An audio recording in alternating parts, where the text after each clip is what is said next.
লবণচোরা press ক্লাবের নবনির্বাচিত কমিটির শুভেচ্ছা বিনিময়।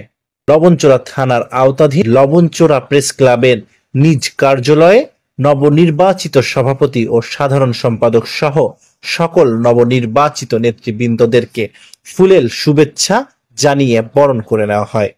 এ সময় উপস্থিত সকলে মিষ্টি বিতরণের মাধ্যমে আনন্দ ভাগাভাগি করে নেন।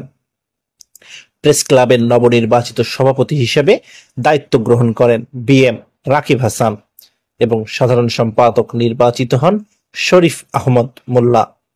নবনির্বাচিত নেতৃবৃন্দদেরকে শুভেচ্ছা জানাতে স্থানীয় সাংবাদিক, গণ্যমান্য ব্যক্তি ও শুভানুধ্যায়ীরা উপস্থিত ছিলেন।